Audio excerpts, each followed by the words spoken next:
നമ്മൾ ആദ്യമായിട്ട് ഇപ്പോഴ് ഉടമ്പടി ധ്യാനം ആരംഭിക്കുന്നത് ഒരു സാക്ഷ്യം വിചാരണ ചെയ്തുകൊണ്ടാണ്. നമുക്കറിയാം, സാക്ഷ്യ വിചാരണ ഉടമ്പടി ധ്യാനത്തിൻ്റെ ഒരു ഘടകമാണ്.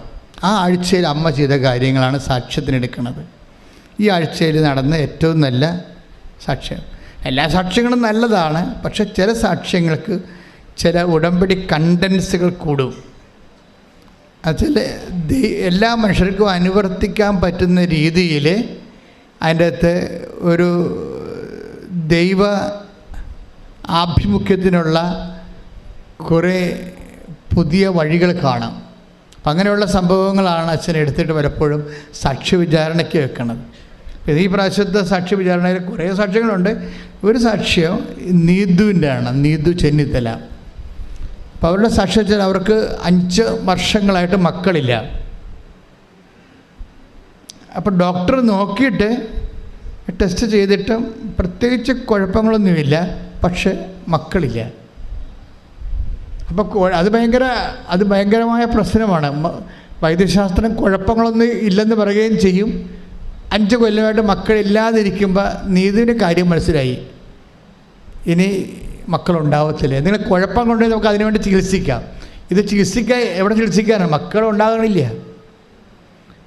പിന്നെ ഫോളിക് ആസിഡ് കൊടുത്ത് ഡോക്ടർ പ്രിസ്ക്രൈബ് ചെയ്ത്, അപ്പോൾ ഇവർക്ക് നേഴ്സായതുകൊണ്ട് അവർക്കറിയാം ഇതിൻ്റെ ആശുപത്രിയിൽ പോയാലും കിട്ടാൻ പോകുന്നത് ഫോളിക് ആസിഡാണ്. ഇങ്ങനെ ജീവിതകാലം മുഴുവൻ ഫോളിക് ആസിഡ് കുടിച്ചിരുന്നിട്ട് എന്ത് ചെയ്യാനാണ്? പിന്നെ അവർ ആശുപത്രി പോക്ക് സ്റ്റോപ്പ് ചെയ്ത് കഴിഞ്ഞപ്പോൾ ഇവരൊരു ദിവസം ചെന്നിത്തലേന്ന് അവരുടെ വീട്ടിൽ പോയി. അവരുടെ വീട് കണ്ണൂരാണ്. കണ്ണൂർ ചെന്നപ്പോൾ നമുക്കറിയാമല്ലേ, ഇപ്പോൾ പണ്ടത്തെ കണ്ണൂരല്ലേ ഇപ്പോഴത്തെ കണ്ണൂർ.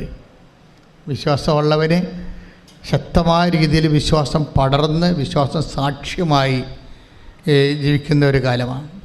അപ്പോൾ അവിടെ പിടിച്ചപ്പോൾ അമ്മയുടെ അനിയത്തിൻ്റെ വീട്ടിൽ പോയി ഇവള്. അപ്പോൾ അമ്മയുടെ അനിയത്തി പറഞ്ഞു, നീതു നിൻ്റെ അടുത്തല്ലേ കൃപാസനം, പിന്നെ നീ എന്താ ഇപ്പോൾ കുട്ടികളില്ലാതെ നടക്കണമെന്ന്. അപ്പം അത്രയും ആൾക്കാർക്ക് ബോധ്യമുണ്ട്. നിൻ്റെ അടുത്ത് ചെന്നിത്തല്ലേ, ആലപ്പുഴയല്ലേ, നിൻ്റെ അടുത്തല്ലേ കൃപാസനം, പിന്നെ നീ എന്തിനാ കുട്ടികളില്ലാതെ നടക്കണമെന്ന്. അപ്പം അത്രയും ആന്തരിക ബോധ്യമുണ്ട്. അപ്പം നീതിനെ സംബന്ധിച്ചുള്ള ആൾക്കാർക്ക് സംശയമില്ല, കേട്ടിട്ടുണ്ട് കൃപാസനം, പക്ഷേ എന്താണ് കാര്യമെന്ന് അറിയത്തില്ല. അപ്പം നീതിന് ഉടനെ കൊണ്ടുവന്ന് ഈ കൃപാസനം പത്രം കൊടുക്കും. ആൻറ്റി കൊടുക്കും. അപ്പം നീതു അവിടെ ഇരുന്ന് പറഞ്ഞത്, എനിക്കൊരു അവിശ്വാസവും തോന്നിയില്ല. ഞാൻ അവിടെ ഇരുന്ന് ആ പത്രം മൊത്തം വായിച്ചെന്ന്. മാതാവിലേക്ക് ഞാൻ എപ്പോഴും പറയുന്നത്, മാതാവിൻ്റെ കൈയാണ് പത്രം. അതെന്താ കാര്യം എന്ന് വെച്ചാൽ, ഈ പത്രത്തെക്കുറിച്ച് ആണ് ഏറ്റവും കൂടുതൽ ആക്രമണങ്ങളുണ്ടായിരിക്കുന്നത്. അപ്പോഴെനിക്ക് ഭയങ്കരമായിട്ട് മനസ്സിലായിരുന്നു പത്രം ഭയങ്കര സംഭവമാണെന്ന്. കാര്യം ഇത്രയും ആക്രമണം ആ ഒരു വിഷയത്തിലുണ്ടാകുമ്പോൾ തന്നെ അറിയുക, അനേകം ആത്മാക്കൾ ആ പത്രം കൊണ്ട് രക്ഷപ്പെടുന്നുണ്ട്. അതുകൊണ്ട് തന്നെ ശരിക്കും ദൈവത്തിന് നിരക്കാത്ത ശക്തികൾ അതിനെ ആക്രമിച്ചുകൊണ്ടിരിക്കും. അപ്പോൾ ആക്രമണം കൂടുതൽ എവിടെയാണെന്നൊക്കെ പറയാൻ പറ്റും. അവിടെയാണ് ദൈവത്തിൻ്റെ പ്രവർത്തനങ്ങളുള്ളത്. അപ്പോൾ അതുകൊണ്ട് സ്വാഭാവികമായ രീതിയിൽ ആൾക്കാർ, പിന്നെ ചില ആൾക്കാരൊക്കെ പണ്ട് പത്രം വെച്ച് കിടക്കാനൊക്കെ തുടങ്ങി. അപ്പോഴും ഞങ്ങളതിനെ നിരോധിച്ചു. ഞാൻ പറഞ്ഞു, ജസ്റ്റ് റീഡ് ഇറ്റ്. പത്രം മുഴുവനും അഭിഷേക വചനങ്ങളാണ്, പിന്നെ ജനങ്ങളുടെ അനുഭവങ്ങളും. അതാണ് പത്രം എന്ന് പറയുന്നത്. അഭിഷേക വചനങ്ങളും ജനങ്ങളുടെ ആ വചനം ജീവിതത്തിൽ അവൻ പറയണ പോലെ ചെയ്യുമ്പോൾ, ഉടമ്പടി ജീവിക്കുമ്പോൾ അവർക്കുണ്ടാകുന്ന അനുഭവങ്ങളാണ് പത്രം. വേറെ ഒന്നും അതിൻ്റെ അകത്തില്ല. പിന്നെ കൃപാസനത്തിൻ്റെ മിഷൻ വർക്കുകളുണ്ട് അതിൻ്റെ അകത്ത്. സാംസ്കാരിക വിഷനും മറ്റു വിഷനും ഒക്കെ ഉണ്ട്. അത് നമ്മളുടെ സുവിശേഷ വേലയുടെ ഭാഗമായിട്ട് വന്നിട്ടുള്ളതാണ്. അപ്പോഴാ പത്രം ഇവിടെ കൊതിയോടെ സാക്ഷ്യങ്ങളെല്ലാം വായിച്ച് കഴിഞ്ഞപ്പോൾ തന്നെ ഇവിടെ വയറ്റിൽ ഗുളുഗുളാന്ന് പറഞ്ഞൊരു ഇളക്കങ്ങളായി.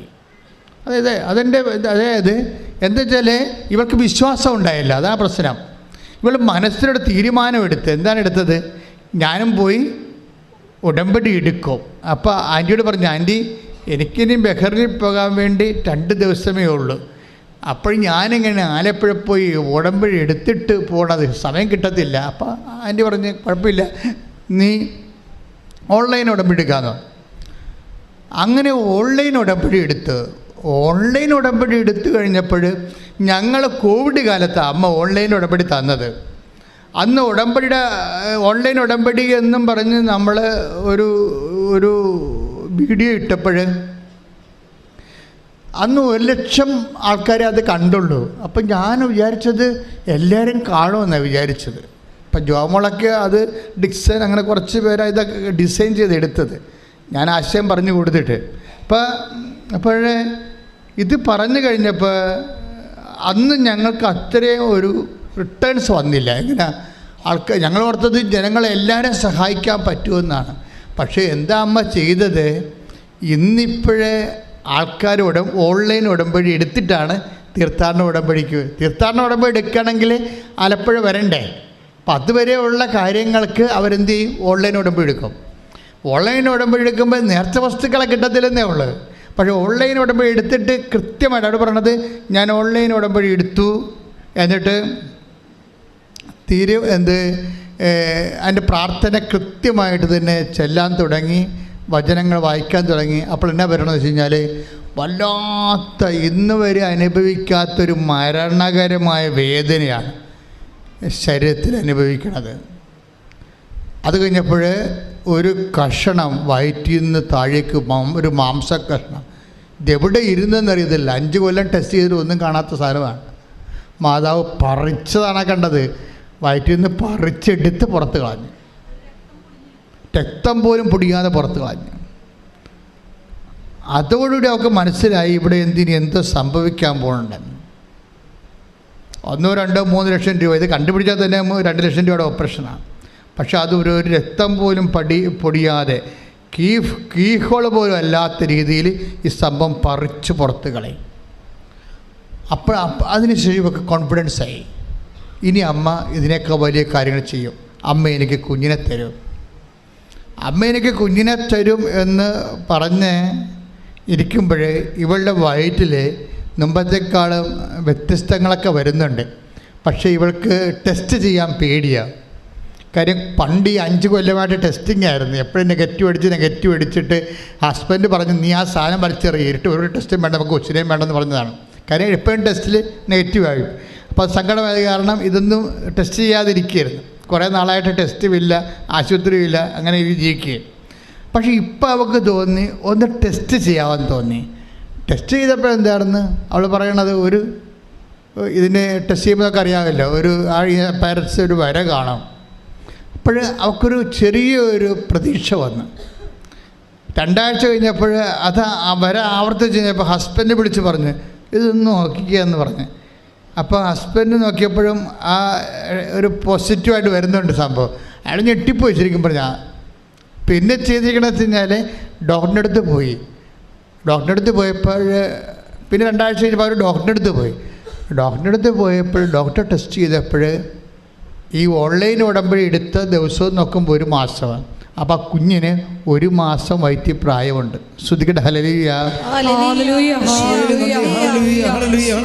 സമയബന്ധിതമായി ഞങ്ങളുടെ ജീവിതത്തിൽ ഇടപെട്ട് ഞങ്ങളെ അനുഗ്രഹിക്കുന്ന അവിടുത്തെ കാരണത്തിന് നന്ദി പറയുന്നു. കൃപാസന അമ്മയുടെ അനുഗ്രഹങ്ങൾക്കെല്ലാം അത് മരിയൻ ബ്ലെസ്സിങ് ആണെന്നറിയാൻ വേണ്ടി അമ്മയുടെ സീലുണ്ടാവും എപ്പോഴും.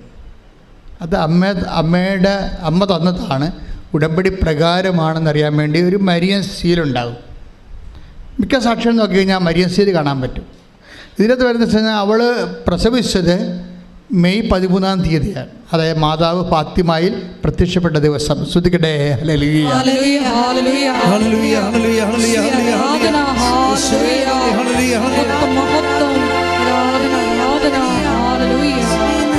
ഈ മരിയൻ സ്പിരിച്വാലിറ്റി ഫോളോ ചെയ്യുന്നവർക്ക് കുറേ മാസങ്ങൾ പ്രധാനപ്പെട്ട ഒക്ടോബർ മാസം, അതുപോലെ ഫെബ്രുവരി 11 മാതാവ് ലൂർദ് പ്രത്യക്ഷപ്പെട്ടത്, ഡിസംബർ 7 മാതാവ് കൃപാസനത്തിൽ പ്രത്യക്ഷപ്പെട്ടത്.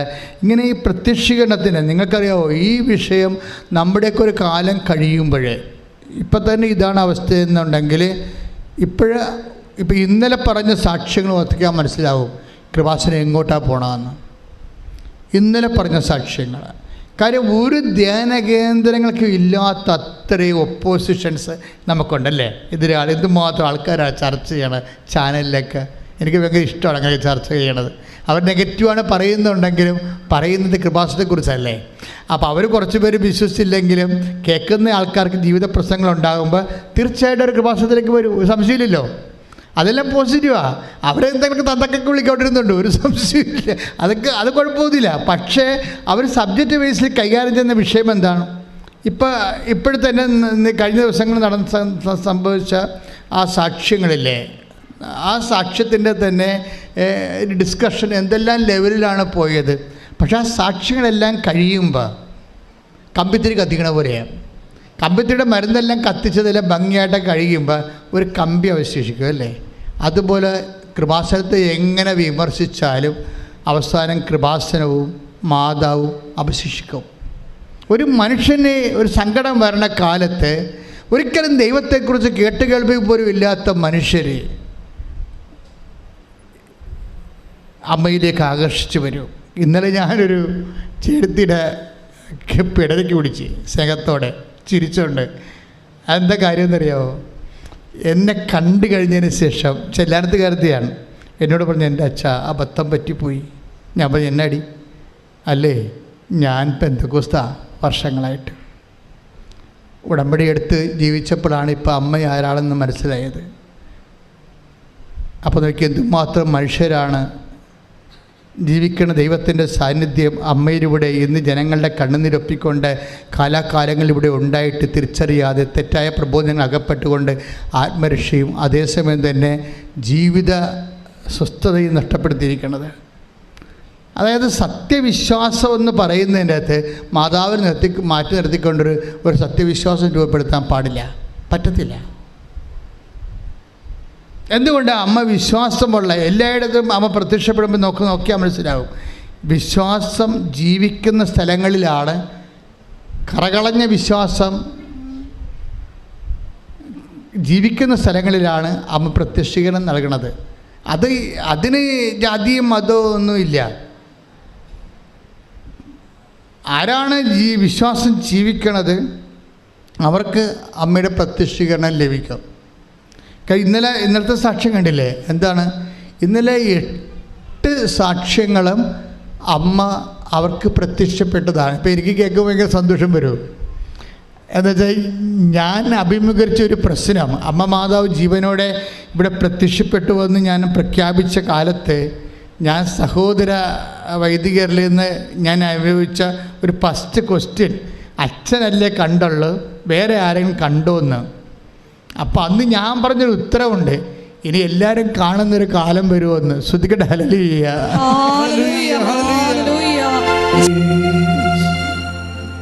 ചിലർ പിന്നെ പറയും ഈ കൃപാസനത്തിൻ്റെ ഇവിടെ വരണ ആൾക്കാരെല്ലാം കൂടുതലും എറണാകുളം തൊട്ട് കണ്ണൂർ വരെയുള്ളവരാണല്ലോ, പിന്നെ കൊല്ലം തൊട്ട് ട്രിവാൻഡ്രം ഇടുക്കി വരെയുള്ളവരും, പിന്നെ ലോകത്ത് വ്യത്യസ്തമായ ജില്ലകൾ. ഈ ആലപ്പുഴക്കാരെന്താ കൃപാസനത്തിൽ വരാത്തത് ചോദിക്കും. അങ്ങനെ ചോദിക്കും, എന്നോട് ചോദിച്ചിട്ടുണ്ട്. ഞാൻ പറഞ്ഞ ആലപ്പുഴക്കാർ വരുന്നുണ്ട് ഒത്തിരി പേര്. പിന്നെ അവർക്ക് ഏറ്റവും അടുത്ത് ലളിതമായിട്ട് ഇവിടെ വന്നു പോകുന്നത് കാരണം കഷ്ടപ്പെട്ട് വന്നവനാണ് മാതാവ് ഫലം കൊടുക്കുന്നത്. അതാണ് ഒരു പ്രശ്നം വന്നിരിക്കുന്നത്. അതൊരു പ്രശ്നം തന്നെയാണ്. ഞാൻ ഈ വള്ളക്കാട് പ്രാർത്ഥന പണ്ട് നടത്തുമായിരുന്നു ഇവിടെ. 85 മുതൽ 86 മുതൽ ഞാൻ 2000 വരെ വള്ളക്കാട് പ്രാർത്ഥന നടത്തുമായിരുന്നു. അപ്പോൾ വള്ളക്കാട് പ്രാർത്ഥനയ്ക്കൊക്കെ മത്സ്യത്തൊഴിലാളി സഹോദരങ്ങൾ പ്രാർത്ഥനയ്ക്ക് വരും. പക്ഷേ ആൾക്കാർക്ക് മത്സ്യം കിട്ടണ കൂടുതൽ അകലേന്ന് കഷ്ടപ്പെട്ട് രാവിലെ വെളുപ്പിനെ എഴുന്നേറ്റൊക്കെ വരുന്ന ആൾക്കാരും വണ്ടി കാത്തു നിന്നിട്ടും തിരിച്ചു പോകുമ്പോൾ രാത്രി 1 മണിയാകുമ്പോഴൊക്കെ വീട്ടിലെത്തുന്ന ആൾക്കാരില്ലേ, അവരാണ് ഇതിൽ രക്ഷപ്പെടണത്. ആളുടെ ആദ്യത്തെ അടയാളം അത്. ഇതിനകത്ത് പ്രശ്നം നമ്മുടെ ഇൻവെസ്റ്റ്മെൻറ്റ്. നമുക്കറിയാമോ, ഈ നമ്മുടെ ഇൻവെസ്റ്റ്മെൻറ്റാണ് പ്രശ്നം. അടുത്ത് ഉള്ളവരാണെങ്കിലും ശരി, നിങ്ങൾ ആത്മാർത്ഥമായിട്ട് ഇപ്പം തന്നെ ഇവിടെ ചിലർ ബഹളം ഉണ്ടാക്കത്തില്ലേ, ഞങ്ങൾക്ക് പോകണം, വീട്ടിൽ പോകണം, വീട്ടിൽ കുറേ നേരം ഞാൻ രാവിലെ വന്ന് വെളുപ്പിനെ വന്നാന്നൊക്കെ പറയത്തില്ലേ. ചേച്ചി എപ്പോഴാണ് ചേട്ടൻ്റെ വീട് എവിടെയാണ്? എൻ്റെ വീട് ആലപ്പുഴ. കൊള്ളാം. അപ്പോൾ കാസർഗോഡുകാരോട് നിൽക്കണേ, അവർക്കൊരു പ്രശ്നമില്ല. അതാണ് വിഷയം. അത് വിഷയം തന്നെയാണ്. അതായത് ഇതിൻ്റെ അകത്ത് വരുന്ന വിഷയം ആർക്ക് ഇൻവെസ്റ്റ് ചെയ്യാൻ പറ്റുമെന്നുള്ളതാണ്. ആ വിശ്വാസത്തിന് ആർക്കാണ് തൻ്റെ വ്യയം ചെയ്യാൻ പറ്റണത്, അവരാണ് ഇതിന് ഏൺ ചെയ്യണത്. പക്ഷേ അതിന് വ്യത്യസ്തമായ ഒരു അനുഭവം ഉണ്ടായി. കഴിഞ്ഞ ദിവസം ഈ കൃപാസനത്തിന് വാദിക്കുന്നൊരു അനുഭവം ഉണ്ടായി. പൊള്ളത്തെ എഴുതുമ്പോൾ സ്ഥലമുണ്ട് അപ്പുറത്ത്, ഇതിന് നേരെ അപ്പുറത്താണ് പൊള്ളത്തൈ, റെയിൽവേ ക്രോസിൻ്റെ നേരെ അപ്പുറത്ത് പൊള്ളത്തൈയാണ്. അപ്പോൾ അവിടെ നിന്ന് ഒരു സഹോദരി, അതായത് ദീപ്തി എന്ന ഒരു സാക്ഷ്യം പറഞ്ഞ് ഇന്നലെ. ദീപ്തിയുടെ സാക്ഷ്യം ഭയങ്കര രസമാണ്. അപ്പോൾ എനിക്ക് സന്തോഷമായി, കാര്യം കൃപാസനം വാദിക്കലാണല്ലോ. അപ്പോൾ എന്താ ദീപ്തിയുടെ സാക്ഷ്യം എന്ന് ചോദിച്ചു കഴിഞ്ഞാൽ, ദീപ്തി ഒരു മലയാള സ്റ്റുഡൻ്റാണ്, മലയാളം മീഡിയത്തിൽ പഠിച്ച ആളാണ്. അപ്പോൾ അവൾക്കാണെങ്കിൽ ഈ IELTS എഴുതാൻ പറ്റത്തില്ല. സ്പീക്കിംഗ് ഇല്ല, റീഡിംഗ് ഇല്ല, റൈറ്റിംഗ് ഇല്ല, എല്ലാ മൊഡ്യൂൾസും പോവും. അപ്പോൾ അവളങ്ങനെ ഇരുന്ന് വിഷമിക്കുകയാണ്. അവളൊരു ദിവസം ഇങ്ങനെ വീടിൻ്റെ വാതിക്കൽ അമ്മയുമായിട്ടിരുന്ന് സംസാരിച്ചുകൊണ്ടിരിക്കുകയാണ്. അപ്പോൾ സംസാരിച്ച് അവളുടെ IELTSൻ്റെ കോഴ്സിന് പോവുകയുള്ളൂ. IELTSൻ്റെ കോഴ്സിന് പോയിട്ട് വിദേശത്ത് പോകാൻ വേണ്ടി IELTSൻ്റെ കോഴ്സിന് പോകും ദീപ്തി. പക്ഷേ അങ്ങനെ പോകാൻ വേണ്ടി അങ്ങനെ ക്ലാസ്സിൽ പോയിട്ടും ഇവർക്ക് ക്യാച്ച് ചെയ്യാൻ പറ്റണില്ല. സ്പീക്കിംഗ് ക്യാച്ച് ചെയ്യാൻ പറ്റണില്ല, റൈറ്റിംഗ് പറ്റണില്ല, എല്ലാം ആകപ്പാടെ കുളമാകുകയാണ്. അപ്പോൾ തോക്കുമെന്ന് ഉറപ്പായി. അപ്പോൾ ഇവർക്ക് സങ്കടമായി, മഹാസങ്കടമായി. അപ്പോൾ അതിരുന്ന് അമ്മയോട് പറയണം, അമ്മ എനിക്കിത് കണ്ടിന്യൂ ചെയ്യാൻ പറ്റുമെന്ന് തോന്നുന്നില്ല, വല്ല ഇംഗ്ലീഷ് മീഡിയത്തിലും പഠിച്ചാൽ മതിയായിരുന്നു. ഈ മലയാളം പഠിച്ചത്തിൽ പഠിച്ച കാരണം ഒന്നും ശരിയാണില്ല, ഞാൻ ഇത് തുടങ്ങണ പരീക്ഷ എഴുതിയിട്ട് വരെ കാര്യമുണ്ട്, ഒന്നും അറിയാൻ പാടില്ലെന്ന് പറഞ്ഞ് സങ്കടവും പറഞ്ഞുകൊണ്ടിരിക്കുകയാണ് അമ്മയും മകളും കൂടി. അപ്പോൾ അമ്മ അപ്പുറത്ത് വർക്ക് ചെയ്യണം, എൻ്റെ ഇടയ്ക്ക് ഇവൾ വാദിക്കരുന്നുണ്ട്, അമ്മയോട് ഓരോ കാര്യങ്ങൾ പറഞ്ഞുകൊണ്ടിരിക്കുകയാണ്. അപ്പം മക്കളുടെ സ്വഭാവം അറിയാമല്ല. അങ്ങനെ സമയത്ത് ഇവിടെ ഒരു കാഴ്ച കാണും വാതിക്കൽ, വീടിൻ്റെ വാതിക്കൽ. അപ്പോൾ അവൾ മാത്രമാണ് ഈ കാഴ്ച കാണുന്നതെന്നറിയാൻ വേണ്ടി ഇവൾ അമ്മേ ഇങ്ങോട്ട് വന്നേ, പെട്ടെന്ന് ഇങ്ങോട്ട് വന്നേ, വാതിക്കലോട്ട് നോക്കിയേ, അമ്മ ഇതാരാണെന്നറിയാമോ അമ്മയ്ക്ക്? അപ്പോൾ അമ്മ പറയും, ഇത് കൃപാസനം മാതാവാണല്ല എന്ന് പറയും. നിങ്ങൾ ചിന്തിച്ച് നോക്കിയേ, ഇവൾക്ക് കൃപാസനം മാതാവാണെന്ന് അറിയാം, പക്ഷെ ആ കാഴ്ച അമ്മ കാണുന്നുണ്ടോ എന്നറിയാൻ വേണ്ടി അടുക്കളയിൽ നിന്ന് അമ്മയെ വിളിച്ച് വരുത്തിയിട്ട് അമ്മയെ കാണിക്കുമ്പോഴാണ് അമ്മയാണ് പറയണത് ഇത് കൃപാസനം മാതാവാണെന്ന്. Praise the lord. ഹല്ലേലൂയ. സ്തുതിയുടെ ഹല്ലേലൂയ. യേശുവേ ആരാധന. ഹല്ലേലൂയ. യേശുവേ ലോകത്തിന്റെ വിവിധ ഭാഗങ്ങളിൽ പ്രത്യക്ഷപ്പെട്ടുകൊണ്ട് അങ്ങയുടെ മക്കളെ സാന്ത്വനിപ്പിക്കുന്നതിന് നന്ദി പറയുന്നു. അടയാളങ്ങൾ നൽകുന്നതിന് പ്രൈസ് ദി ലോർഡ്. എപ്പോൾ മനസ്സിലായില്ലേ? അമ്മ പ്രത്യക്ഷപ്പെട്ടുകൊണ്ടിരിക്കുന്ന എല്ലാവർക്കും ഇതെല്ലാം അഭ്യസ്തവിദ്യരാണ്. അവരനുഭവിച്ച അമ്മയും മകളും കൂടി സന്ധ്യയ്ക്ക് തന്നെ ഓടിക്കൃപാസനത്തിൽ വന്ന് ഈ കാഴ്ച കണ്ടവർ സംഭ്രമിച്ചു പോയി. അവരുടെ കൃപാസനത്തിൽ വന്ന് മാതാവിനെ നേരെ കണ്ട് സംസാരിച്ചു, പ്രാർത്ഥിച്ചു, സങ്കടം പറഞ്ഞു. അവർ തിരിച്ചു പോയപ്പോൾ അവർക്ക് എന്താ കിട്ടിയിരിക്കണത്? അതായത് ദീപ്തിക്ക് എന്താ കിട്ടിയത്? ധൈര്യം കിട്ടി. അമ്മ എന്താണ് ചെയ്യണത്? ധൈര്യമാണ് നമുക്ക് തരണത്. ഒരു കാഴ്ച കണ്ട, സ്വപ്നം കാണാം, ദർശനം കാണാം, നേരെ കാണാം, അങ്ങനെ കണ്ട ധൈര്യമാണ് നമുക്ക് കിട്ടണം. ആദ്യത്തെ ധൈര്യം. കാരണം അവൾക്ക് എന്താ സംഭവിച്ചത്? ഞാൻ മലയാളം മീഡിയമല്ലേ, എനിക്ക് ഇനി എഴുതാൻ പറ്റുമോ, എനിക്ക് എഴുതാൻ പറ്റും, ഞാൻ എഴുതി ജയിക്കുമോ, എത്ര കാലം എഴുതേണ്ടി വരും, ഇംഗ്ലീഷ് ഇപ്പോൾ മീഡിയത്തിൽ പോയ ആൾക്കാർ പോലും 5-6 പ്രാവശ്യം എഴുതിയിട്ടല്ല കിട്ടണത്, ഞാൻ ഇനി എങ്ങനെ ജീവിക്കും, എൻ്റെ ജീവിതത്തിൽ വല്ല മാർഗമുണ്ട്, ദൈവത്തിൽ വല്ല പദ്ധതി ഉണ്ട്, ഇങ്ങനെ സങ്കടം പ്രാർത്ഥനയാക്കി മാറ്റുന്ന സമയത്താണ് അമ്മ നേരെ വന്ന് നിൽക്കുന്നത്. ധൈര്യമായിരിക്കുക, ഈ വിഷയം നമ്മൾ കവർ ചെയ്യും. പിന്നെ അവൾ ധൈര്യത്തോടെ പഠിക്കാൻ പോയെങ്കിലും എല്ലാ ഞായറാഴ്ചയും ഇതുപോലെ പണ്ട് ഇന്നിപ്പോൾ നമുക്ക് വ്യാഴാഴ്ച ആക്കിയതാണ്. എല്ലാ ഞായറാഴ്ച വന്ന് ഇവൾ ധ്യാനം കൂടും. പക്ഷേ ഉടമ്പടി എടുക്കത്തില്ല. ഉടമ്പടി എടുക്കുകയാണെങ്കിൽ കുറച്ചുകൂടി കമ്മിറ്റ്മെൻറ്റ് വേണ്ടേ? അപ്പോൾ അത് ഉടമ്പടി എടുക്കത്തില്ല. അമ്മയോട് വന്ന് കാര്യം പറയും. പലരുടെ അബദ്ധം അതാണ്, നിങ്ങളെയും മടിച്ചുകളല്ല. അതുകൊണ്ട് അമ്മയോട് വന്ന് കാര്യം പറഞ്ഞിട്ട് പോകും. പക്ഷേ ഇവൾ IELTS തോറ്റപ്പോൾ മനസ്സിലായി, ഞാൻ എപ്പോഴും പോയി അമ്മയടുത്ത് പോയി കാര്യം പറയും, പക്ഷെ ഞാൻ ഉടമ്പടി എടുത്തില്ലല്ലോ. അതായത് ഉടമ്പടി എന്ന് പറഞ്ഞാൽ നമുക്ക് കാര്യം പറഞ്ഞ പോലെ കാര്യമല്ല. ഉടമ്പടി വേറെ വിഷയമാണ്. ഉടമ്പടി എടുത്ത് കഴിയുമ്പോൾ നമ്മൾ സീരിയസ് ആയെന്നർത്ഥം. നമ്മൾ ദൈവത്തിൻ്റെ മുമ്പിൽ സീരിയസ് ആയി. പിന്നെ നമ്മളൊരു കക്ഷി, ദൈവം ഒരു കക്ഷി. നമ്മൾ ദൈവം നിബന്ധന വെക്കുന്നു, നമ്മൾ നിറവേറ്റാൻ തയ്യാറാകുന്നു, ദൈവം നമ്മുടെ നിയോഗത്തെ ഹോണർ ചെയ്യുന്നു. പിന്നെ ദൈവമായിട്ട് സഞ്ചാരമാണ്. ശരിക്കും പറഞ്ഞാൽ ഉടമ്പടി എന്ന് പറയുന്നത് ഒരു സഹസഞ്ചാരമാണ് ദൈവമായിട്ട്. അത് അമ്മയായത് കാരണം എല്ലാവർക്കും അത് ഫീൽ ചെയ്യുന്നുണ്ട്. അപ്പോൾ ഒന്ന് ഉടമ്പടി എടുത്തിട്ട് കൃത്യമായിട്ട് ഉടമ്പടി എടുത്തിട്ട് അവൾ പറയണത് എൻ്റെ ജീവിതം തന്നെ ഉടമ്പടി മാറ്റിക്കളഞ്ഞെന്നാണ്. എന്താണ് പറയണത്? എന്താ പ്രശ്നം വെച്ചാൽ ഉടമ്പടി എടുത്ത് കഴിഞ്ഞപ്പോൾ അരമണിക്കൂറല്ല വചനം വായിക്കേണ്ടത്. അപ്പോൾ അവളെ ഇരുന്നുകൊണ്ട് വചനം വായിച്ച് 1.5 മണിക്കൂർ വചനം വായിക്കാനുള്ള അഭിഷേകം കിട്ടി. അപ്പോൾ ചില ആൾക്കാർ അരമണിക്കൂർ വചനം വായിക്കാൻ പറഞ്ഞിട്ട് അഭിഷേകമില്ലാത്തൊരു 5 മിനിറ്റ് വായിച്ചിട്ട് പിന്നെ വായിക്കാം പിന്നെ വായിക്കാമെന്ന് പറഞ്ഞ് മടക്കി വെച്ചിട്ട് പോകത്തില്ലേ? ഇതെല്ലാം പ്രശ്നമാണ് ശരിക്കും പറഞ്ഞാൽ. നിങ്ങൾ ഉടമ്പടിയിൽ പറഞ്ഞതല്ലേ അമ്മയോട് അരമണിക്കൂർ വചനം വായിച്ചോളാമെന്ന്, എന്നിട്ട് നിങ്ങൾ വായിച്ചിട്ടില്ലല്ലോ. പക്ഷേ ഇവർക്ക് കാര്യം അത് നിങ്ങളുടെ ഒരു ആവശ്യത്തിന് വേണ്ടി ഉടമ്പടി എടുത്തുകൊണ്ടാണ്. ആവശ്യത്തിന് വേണ്ടി ഉടമ്പടി എടുക്കുന്നവർ ദൈവത്തിന് അത്യാവശ്യമുള്ള കാര്യങ്ങളെ ചെയ്യത്തുള്ളൂ. അരമണിക്കൂർ വചനം വായിക്കാൻ പറഞ്ഞാൽ നിങ്ങൾ 10 മിനിറ്റ് വായിച്ചിട്ട് മടക്കി വെക്കും.